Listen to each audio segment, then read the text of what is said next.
শুভেচ্ছা প্রিয় দর্শক, আপনাদের সকলকে সাদর আমন্ত্রণ জানাচ্ছি সাম্প্রতিক বিষয় নিয়ে চ্যানেল আইয়ের বিশেষ অনুষ্ঠান মেট্রোসাম টু দ্য পয়েন্টের আজকের বিশেষ আয়োজনে। কারণ আজকের দিনটি বিশেষ। আজ গণপ্রজাতন্ত্রী বাংলাদেশ সরকারের মাননীয় প্রধানমন্ত্রী জননেত্রী শেখ হাসিনার স্বদেশ প্রত্যাবর্তন দিবস। 1981 সালের আজকের এই দিনে দীর্ঘ 6 বছরের নির্বাসনের জীবনের অবসান ঘটিয়ে জননেত্রী শেখ হাসিনা তার প্রিয় স্বদেশে পা রেখেছিলেন এবং এই সময়ে দাঁড়িয়ে আমরা বলতে পারি যে বাংলাদেশের ইতিহাসে সেটি মোড় ঘোরানো এবং অত্যন্ত তাৎপর্যপূর্ণ ঘটনাগুলোর একটি রয়েছে। আজকে আমরা তার স্বদেশ প্রত্যাবর্তন নিয়ে কথা বলবো বাংলাদেশে এই সময় দাঁড়িয়ে শেখ হাসিনা কি করে অপরিহার্য হয়ে উঠলেন সেই সব কিছু নিয়ে। আজকে স্টুডিওতে আমার সঙ্গে অতিথি হিসেবে উপস্থিত আছেন একজন বিশেষ মানুষ, রয়েছেন মাননীয় প্রধানমন্ত্রী শেখ হাসিনার শিক্ষা ও সংস্কৃতি বিষয়ক উপদেষ্টা এবং বঙ্গবন্ধু শেখ মুজিবুর রহমানের জন্মশতবার্ষিকী উদযাপন জাতীয় কমিটির প্রধান সমন্বয়ক ডক্টর কামাল আব্দুল নাসির চৌধুরী, যিনি আমাদের সকলের প্রিয় কবি কামাল চৌধুরী হিসেবে অধিক পরিচিত। আপনাকে স্বাগতম, শুভেচ্ছা জানাচ্ছি আজকের বিশেষ দিনের। ধন্যবাদ, আপনাকেও শুভেচ্ছা। অনেক ধন্যবাদ। বলছিলাম স্বদেশ প্রত্যাবর্তন নিয়ে, কিন্তু যখন 81 সালের এই সময়টার কথা বলি তখন আসলে মাননীয় প্রধানমন্ত্রীর 6 বছরের নির্বাসনের কথা আসে এবং তার আগে 1975-এ সেই নির্মম ঘটনা জাতির পিতা বঙ্গবন্ধু শেখ মুজিবুর রহমানের সপরিবারে হত্যা। সেই সময়টার পর তো বাংলাদেশ আসলে একেবারে অচেনা হয়ে গেল। যে স্বাধীন বাংলাদেশের স্বপ্ন দেখেছিলাম আমরা, সেই বাংলাদেশ থেকে তার রূপ বদলে 81 পর্যন্ত সময়টা, 75 থেকে 81 কেমন ছিল বাংলাদেশ, শুরুতে সেটা জানতে চাই। ধন্যবাদ। আসলে আপনি উপস্থাপনার শুরুতে একটা কথা বলেছেন যে আসলে কোনো সময় থাকে যেটা ইতিহাসের মোড় ঘুরিয়ে দেয়।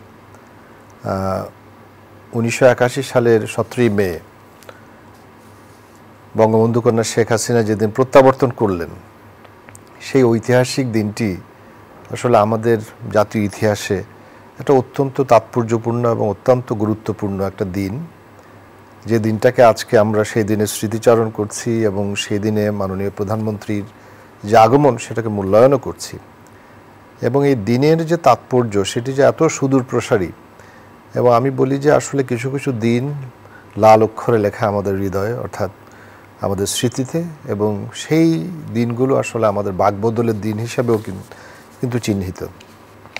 তো মাননীয় প্রধানমন্ত্রী শেখ হাসিনা, তখন তো তিনি প্রধানমন্ত্রী নন, তিনি বঙ্গবন্ধু কন্যা, কিন্তু তিনি সৌভাগ্যক্রমে তিনি এবং বঙ্গবন্ধুর যে ছোট কন্যা শেখ রেহানা, তারা দুজন বেঁচে গিয়েছিলেন, যেহেতু তারা দেশের বাইরে ছিলেন, সে সময় জার্মানিতে ছিলেন। তো বঙ্গবন্ধু হত্যা আমাদের আসলে যে মুক্তিযুদ্ধের চেতনা এবং সেই সময় বঙ্গবন্ধু বাংলাদেশের উন্নয়ন এবং অগ্রগতির জন্য যে পদক্ষেপগুলি গ্রহণ করেছিলেন, আমি বলি যে অনেকটা যে এরকম যে ধ্বংসস্তূপ থেকে ফিনিক্স পাখির মতো একটা দেশ গড়ে তোলার কাজটা বঙ্গবন্ধু শুরু করেছিলেন। কিন্তু ঘাতক এবং হঠকারী গোষ্ঠী সবসময় কিন্তু বাংলাদেশের স্বাধীনতা পরেও তারা তৎপর ছিল, এবং যারা মুক্তিযুদ্ধকে চায়নি, যারা বঙ্গবন্ধুর যে এই যে শাসনকাল এবং বাঙালি জাতির যে একটা জাতিরাষ্ট্র অর্জনের যে গৌরব, সেই গৌরবটাকে আসলে যারা হৃদয়ে অর্থাৎ সেভাবে ধারণ করতে পারেনি, তারা কিন্তু সবসময় বঙ্গবন্ধুর বিরুদ্ধে করেছে। আমরা জানি যে বিভিন্নভাবে কিন্তু তারা বিভিন্ন প্রক্রিয়ায় সে বিরোধিতা করেছে, এবং সবচেয়ে যে বড় আঘাত আমাদের উপর এসেছে সেটি হচ্ছে যে 15ই আগস্ট 1975 সালে জাতির পিতাকে নির্মমভাবে হত্যা করা এবং তার পরিবারের অধিকাংশ সদস্য সহ। সেই সময় মাননীয় প্রধানমন্ত্রী তিনি আসলে দেশের বাইরে ছিলেন, এবং বঙ্গবন্ধু কন্যা শেখ রেহানা দেশের বাইরে ছিলেন বলেই আমরা খুব সৌভাগ্যবান ওই অর্থে যে তিনি পরে ফিরে এসে কিন্তু জাতির কাণ্ডারি হতে পেরেছেন, শেষ আশাটুকু ছিল আমাদের। এবং আপনি জানেন যে আসলে পৃথিবীতে সকল যে অনেক নেতাই কিন্তু আপনার এভাবে হত্যাকাণ্ডের শিকার হয়েছেন, কিন্তু তাদেরকে যে শেষকৃত্য যেটা বা তাদের মরদেহ কিন্তু লক্ষ লক্ষ মানুষ যে তাদের সঙ্গে সামিল হতে পেরেছিল। কিন্তু আমাদের দুর্ভাগ্য যে আমরা সে সময় এমন একটা দেশে আমরা তখন মনে হচ্ছিল যে বসবাস করছি যে বঙ্গবন্ধুকে স্মরণ করা যাচ্ছে না। যেমন 16 তারিখে যখন বঙ্গবন্ধুর মরদেহ নিয়ে হেলিকপ্টার উড়ল টুঙ্গিপাড়ার উদ্দেশ্যে, সেদিনও কিন্তু আমরা প্রকাশ্যে সেভাবে শোক প্রকাশ করতে পারিনি। হৃদয়ের ভেতরে বাঙালি এক ধরনের শোক কিন্তু তখন লালন করেছে, অর্থাৎ ধারণ করেছে, এবং সেটা কিন্তু এখনও কিন্তু আপনি লক্ষ্য করবেন আমরা এখনও মনে হচ্ছে যে এই শোকটা আমরা পালন করছি, কিন্তু সেটাকে শক্তি হিসেবে আমরা ধারণ করে আসলে পালন করছি। সেই সময় যে আপনি যে পরিস্থিতিটা জানতে চেয়েছেন, আসলে একটা কঠিন পরিস্থিতি। একদিকে মানে ঘাতকদের উল্লাস এবং মানে ৭১-এ যে পরাজিত শক্তি তাদের উল্লাস, সেরকম একটা সময়ে বঙ্গবন্ধুকে শুধু হত্যা করার পরে যারা একটু প্রতিবাদী কণ্ঠ, তাদেরকেও কিন্তু হত্যা করা হয়েছে। এবং আপনি সেটা নিশ্চয়ই আরো ভালো বলতে পারবেন, কারণ বঙ্গবন্ধু হত্যার প্রতিবাদ যারা শুরুর দিকে করেছিলেন একেবারে লিখে, কবিতায়, সাংস্কৃতিকভাবে, আপনি তাদের একজন। জি, আমরা চেষ্টা করেছি যে আসলে আমাদের কলমে আমরা চেষ্টা করেছি যে বঙ্গবন্ধু হত্যার এবং এই বিশ্বের মর্মঘাতী জঘন্য হত্যার প্রতিবাদ করতে। সেই সময় আমি ঢাকা বিশ্ববিদ্যালয়ের ছাত্র ছিলাম। আমরা দেখেছি যে দিনে রাতে, অর্থাৎ প্রতিদিন কিন্তু রাতে কারফিউ হচ্ছে, যারা প্রতিবাদ করছেন, কিংবা বহু মানুষকে বিনা বিচারে আটক করা হয়েছে, বহু মানুষকে হত্যা করা হচ্ছে।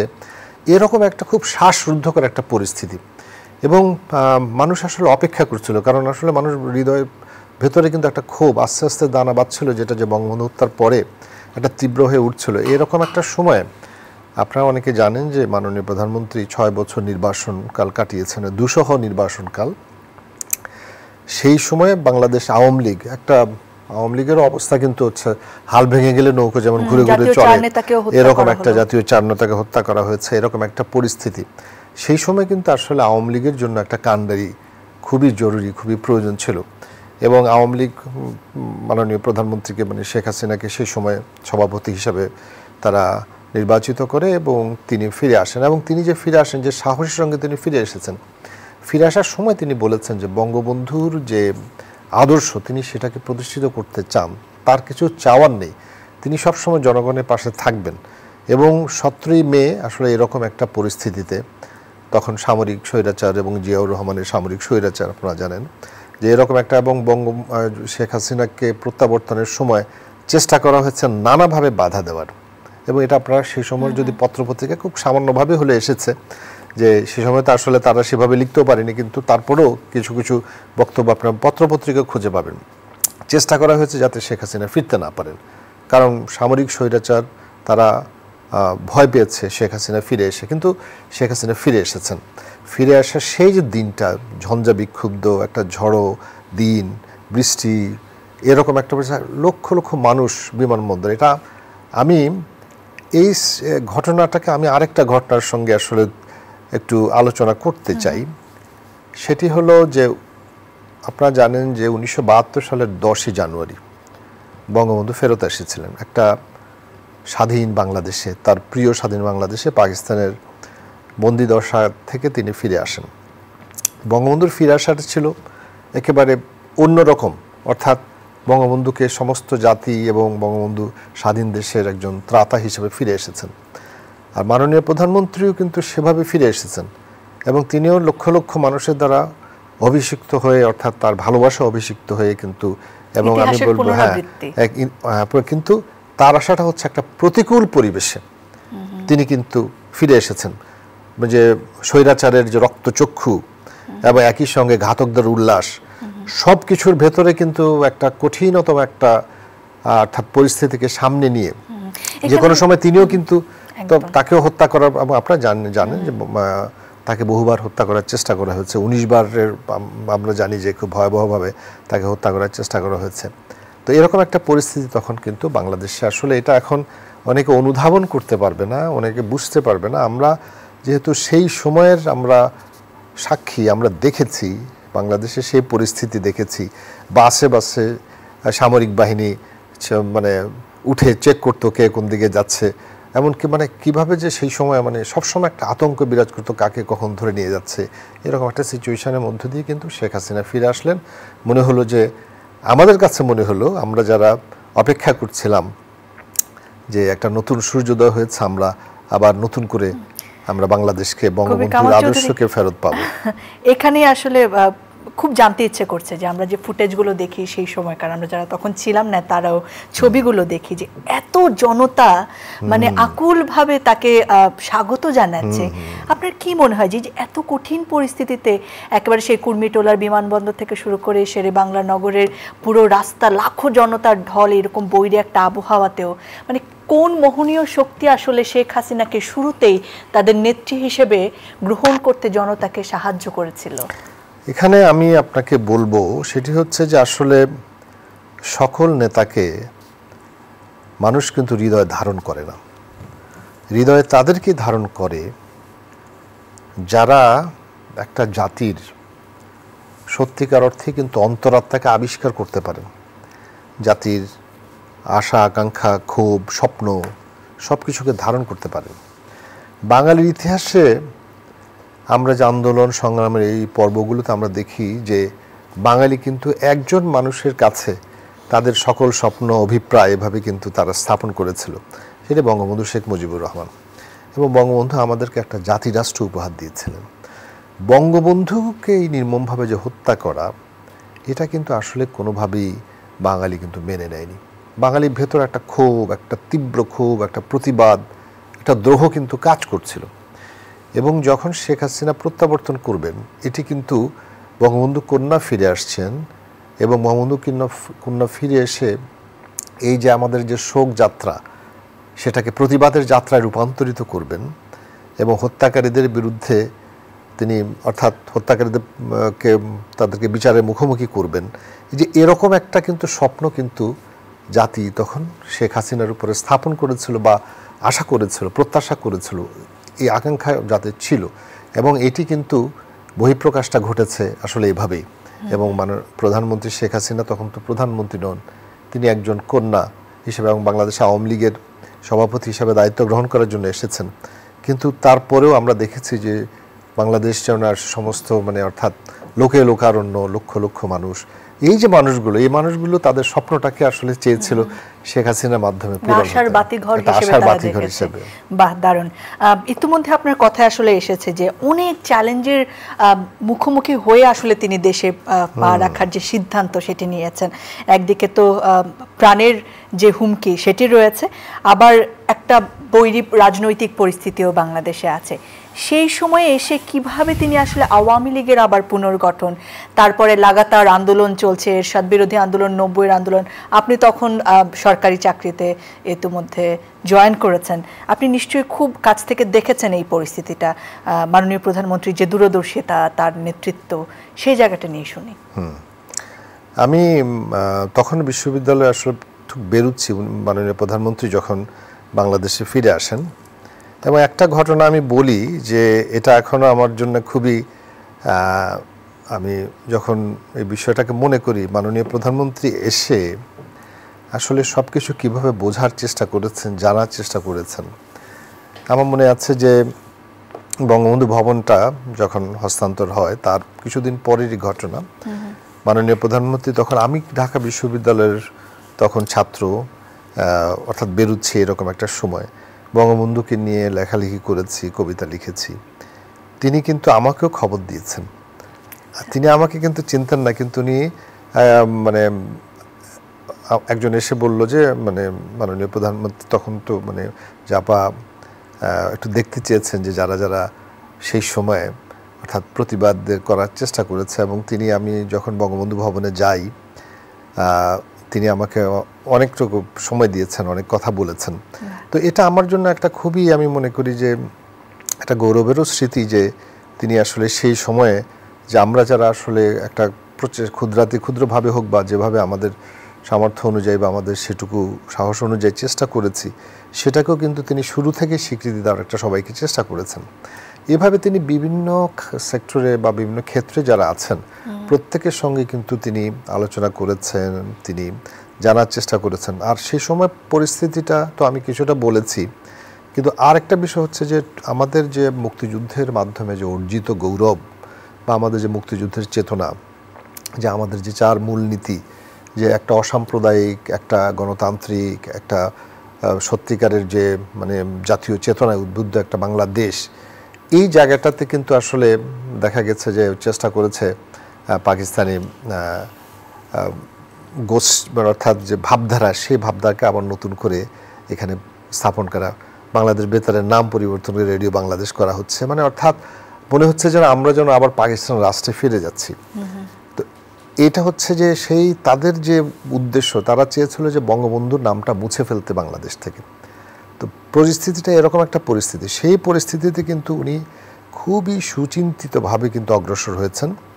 আস্তে আস্তে আওয়ামী লীগের কথা আমরা আগে বলেছি যে বাংলাদেশ আওয়ামী লীগের মধ্যেও কিন্তু তখন বিভাজন, আপনারা জানেন যে আওয়ামী লীগও ভাগ হয়েছে, এবং সবাই যে আসলে মানে মাননীয় প্রধানমন্ত্রী শেখ হাসিনাকে সেভাবে তখন ওয়েলকাম করেছে ব্যাপারটা তাও নয়। এটা তো আসলে নানা ধরনের বিভাজন ছিল, যেন একটা অর্থাৎ বিচ্ছিন্ন এবং এক ধরনের বলা যেতে পারে অনৈক্য কাজ করেছে। এরকম একটা পরিস্থিতিতে মুক্তিযুদ্ধের চেতনায় যারা আমরা মানে উদ্বুদ্ধ মানুষ যারা, তাদেরকে ঐক্যবদ্ধ করা, এটা একটা কিন্তু বড় কাজ ছিল তার। এবং সেই সময় বাংলাদেশে আরও অনেক ঘটনা ঘটেছে, সেসব বলতে গেলে তো আসলে অনেক সময় লাগবে। এরকম পরিস্থিতিতে একটা সামাল দিয়ে একটা দলকে একটা দৃঢ় একটা দলে রূপান্তরিত করা, এবং আজকে যে একটা আধুনিক মানে বাংলাদেশের সবচেয়ে আধুনিক দল বাংলাদেশ আওয়ামী লীগ, এবং আমি বলবো যে উপমহাদেশও যদি আধুনিকতম দল যাকে বলা যায় সেটা আওয়ামী লীগকে আপনি যদি যেমন ধরেন আওয়ামী লীগের এবারে যে ইশতেহারটা দেখেন, এর আগে থেকে আপনি ইশতেহারগুলি দেখেন, খুবই সুচিন্তিতভাবে, খুবই সেখানে একটা গবেষণা মানে করে তারা কিন্তু মানে যে ভবিষ্যতের যে কর্মপরিকল্পনাগুলি কিন্তু মাননীয় প্রধানমন্ত্রীর নেতৃত্বে করা হয়। কিন্তু ওই সময়টা যেটা আমি বলতে চাই একটা বিশেষ বিষয়, সেটি হচ্ছে আন্দোলন সংগ্রামের পাশাপাশি রাষ্ট্র গঠনের যে পরিকল্পনাটা, সেটা কিন্তু তার ভেতরে ছিল। তিনি দেখবেন যে জেলখানায় থেকে বই লিখছেন, তার অনেকগুলি বই আছে, ওরা টোকাই কেন, গরিব মানুষের কথা তিনি কিভাবে ভাবছেন, সে বিষয়গুলো কিন্তু এই বইগুলিতে এসেছে। সবুজ মাঠ পেরিয়ে কিংবা শেখ মুজিব আমার পিতা, এই যে স্মৃতিকথা, গবেষণা, প্রবন্ধ, সব কিছুর ভেতরে আগামী দিনে রাষ্ট্র কীরকম হবে সেই বিষয়গুলো কিন্তু তুলে আনার চেষ্টা করেছেন। একদিকে আন্দোলন সংগ্রাম, একদিকে ঘাতকদের বিরুদ্ধে সংগ্রাম, একই সঙ্গে সামরিক স্বৈরাচার জিয়াউর রহমানের বিরুদ্ধে, এরশাদের বিরুদ্ধে আন্দোলন সংগ্রাম। আপনি 90-এর গণ অভ্যুত্থানের কথা বলেছেন যে একটা বিশাল একটা তখন মানে আন্দোলন সংগ্রাম হয়েছে। আবার 19 বার তাকে হত্যা করার চেষ্টা করা হয়েছে। একবার আপনারা জানেন যে চট্টগ্রামে যখন বঙ্গবন্ধু কন্যা গেলেন, তার উপরে যে আক্রমণটা হয়েছিল, 40 জন লোক সেখানে নিহত হয়েছে। তারপরে 21শে অগস্টে যে জ্ঞান গ্র্যান্ড হত্যা, এইভাবে কিন্তু একটা প্রতিকূল পরিস্থিতিকে তিনি জয় করার চেষ্টা করেছেন। বাহ, মানে এই যে সবকিছুর বৈরিতাকে পেছনে ফেলে একমাত্র বাংলাদেশকে নিয়ে স্বপ্ন দেখা তাকে আবার আমাদের সকলকে ঐক্যবদ্ধ করতে আসলে সাহায্য করেছে। সেই জায়গাটা শেখ হাসিনাকে অনন্য করে তুলেছিল। বর্তমান বাংলাদেশের কথায় আমরা আসছি, আপনার কথার সূত্র ধরে এখানে যদি আরও একটু আলো ফেলি, যে বর্তমানে আসলে যে ডিজিটাল বাংলাদেশের লক্ষ্যমাত্রা নির্ধারণ করা হয়েছিল সেটি সময়ের আগে পার করে স্মার্ট বাংলাদেশের স্বপ্ন এবং সেই পথে হাঁটা শুরু হয়েছে। সেই জায়গায় শেখ হাসিনা আসলে কিভাবে বাংলাদেশের উন্নয়নে অপরিহার্য হয়ে উঠলেন সেটা নিয়ে শুনি। শেখ হাসিনা মানে ফিরে এসে সবচেয়ে বড় যে কাজটি তিনি করেছেন সেটি হচ্ছে যে মুক্তিযুদ্ধের চেতনাকে পুনঃপ্রতিষ্ঠা। অর্থাৎ দর্শকদের একটু বলে রাখি, দর্শক আমরা আছি চ্যানেল আই সকল ডিজিটাল মাধ্যমে, সঙ্গেই থাকুন।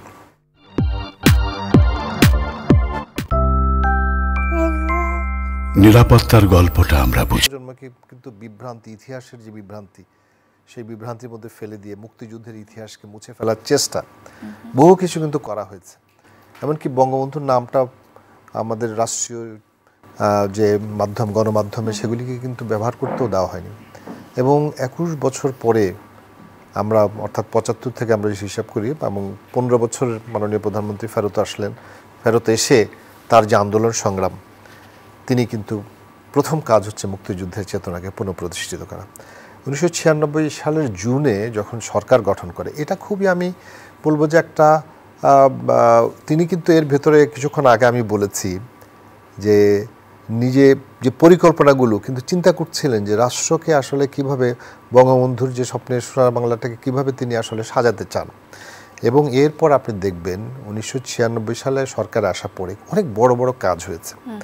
যেমন গঙ্গার যে পানি বন্টন চুক্তি হয়েছে, পার্বত্য চট্টগ্রামের শান্তি চুক্তি হয়েছে, এবং ইন্ডেমেন্টি অধ্যাদেশ যেটা বঙ্গবন্ধুর হত্যাকে যেটা মানে আপনার বাধাগ্রস্ত করেছিল সেটাকে তিনি বাতিল রহিত করেছেন। এবং এভাবে কিন্তু আমাদের দেশে এবং প্রথমবারের মতো বাংলাদেশ খাদ্যে স্বয়ংসম্পূর্ণ হয়েছে। এরকম অনেক কিন্তু অগ্রগতি সেই সময় ঘটেছে, কিন্তু তারপরেও কিন্তু ষড়যন্ত্রের মুখোমুখি হয়ে কিন্তু 2001 সাল থেকে আরেকটা পর্যায়ে বঙ্গবন্ধু কন্যাকে ক্ষমতা থেকে দূরে রাখা হয়েছে। কিন্তু তারপরে যে এই সময় যেমন এবার সহ তো আমরা টানা 4 বারের মতো আপনি জানেন যে